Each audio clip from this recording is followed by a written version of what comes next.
Shalom saudara yang dikasih dan diberkati Tuhan, pendengar setia Renungan Harian Resort GKI Pelang Pisau. Hari ini Sabtu tanggal 28 September 2024. Saya Vikaris Daniel akan mengajak kita untuk merenungkan bagian dari firman Tuhan sebagaimana nas Almanak Gereja Kalimantan Evangelis. Hari ini firman Tuhan terdapat dalam kitab Ester pasal 3 ayat 1 sampai 15 dengan judul Muslihat Haman untuk memunahkan orang Yahudi. Bapak Ibu yang dikasih dan diberkati Tuhan, marah adalah satu perasaan yang mungkin sangat wajar sekali bisa terjadi dan dialami oleh setiap kita.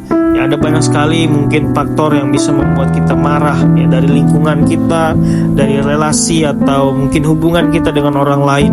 Namun yang perlu kita perhatikan adalah jika marah itu sudah tidak bisa kita kendalikan, nah maka ini akan menjadi hal yang sangat berbahaya, ya, tidak hanya bagi kita sendiri, tapi tentunya juga akan merugikan orang-orang yang ada di sekitar kita. Nah, contohnya adalah Haman dalam cerita firman Tuhan hari ini, yang kita bisa melihat bagaimana ia marah karena diperlakukan tidak sesuai oleh keinginannya, ya, oleh Mordekai pada saat itu. Yang menariknya adalah dia bukan hanya ingin menghukum Mordekai saja, ya, tapi ia justru ingin memusnahkan semua orang Yahudi yang ada di kerajaan Ahasiweros pada saat itu.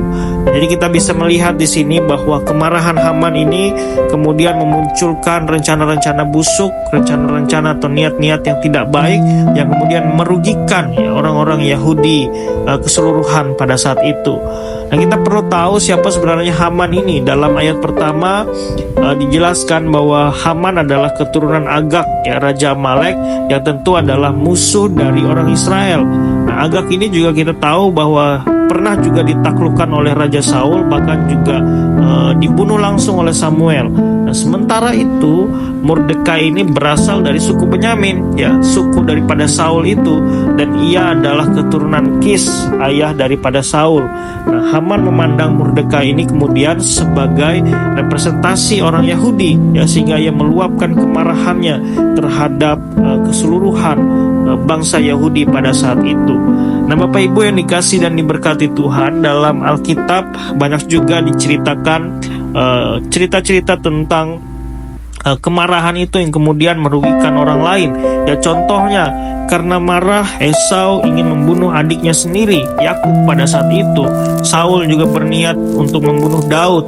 Ahasiweros sampai menurunkan Wasti. Bahkan karena marah juga kita bisa melihat bagaimana Herodes memerintahkan membunuh semua bayi yang ada di Bethlehem. Dan karena marah juga kita bisa melihat dalam cerita Injil bahwa orang-orang yang ada di rumah ibadat ingin melemparkan Yesus dari tebing, ya. Jadi kita bisa melihat bagaimana dampak marah ini kemudian sangat berbahaya, ya, bahkan bisa merugikan orang lain. Nah, Bapak Ibu yang dikasih dan diberkati Tuhan, begitulah juga kemarahan yang tidak terkendali, ya, di dalam diri setiap kita. Nah, itu akan membuat kita menjadi kalap, ya, bahkan tindakan-tindakan yang tidak baik kemudian terjadi atas kemarahan kita akan mengakibatkan sesuatu yang fatal dan mengaburkan objektivitas kita, ya, sebagai orang-orang yang harusnya hidup secara rasional. Nah, seperti yang ditulis dalam Pemazmur misalnya, ya, Mazmur 37 mengatakan, marah dan panas hati hanya membawa kepada kejahatan. Jadi sangat jelas sekali firman Tuhan mengatakan dampak daripada kemarahan atau panas hati dari setiap kita, bahwa akan membawa kita kepada yang namanya tindakan kejahatan.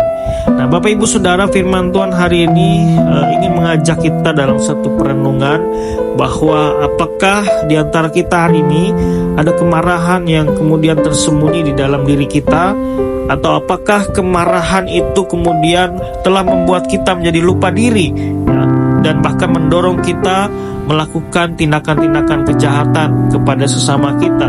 Dan jika itu ada dan terjadi dalam diri kita hari ini, mari saya mengajak kita untuk bersama bertobat, ya, karena kejahatan atau marah yang mendatangkan kejahatan ini akan membawa kita ke dalam dosa di hadapan Tuhan.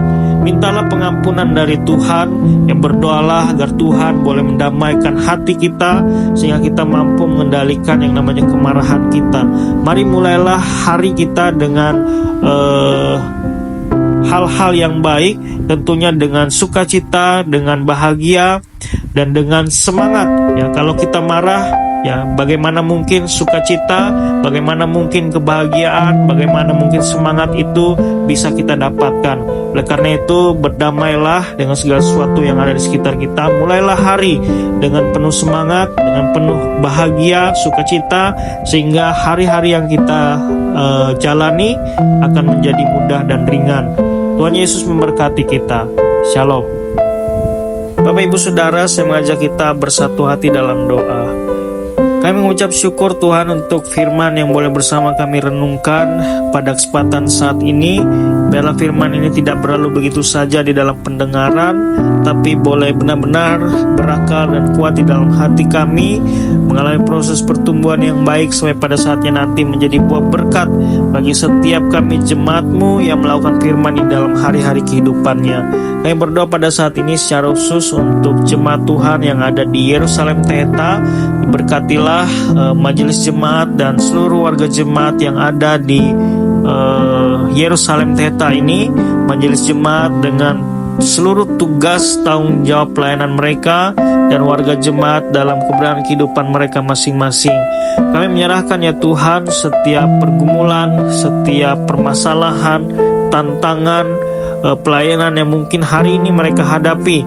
Ya, biarlah kasih Kristuslah yang menggerakkan mereka untuk boleh selalu sehati sepikir, bergandengan tangan untuk membangun persekutuan yang baik di tengah-tengah jemaat.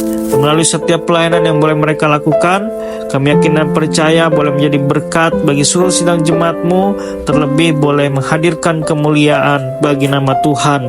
Di dalam dan oleh Tuhan Yesus Kristus kami berdoa, memohon, serta bersyukur. Amin. We love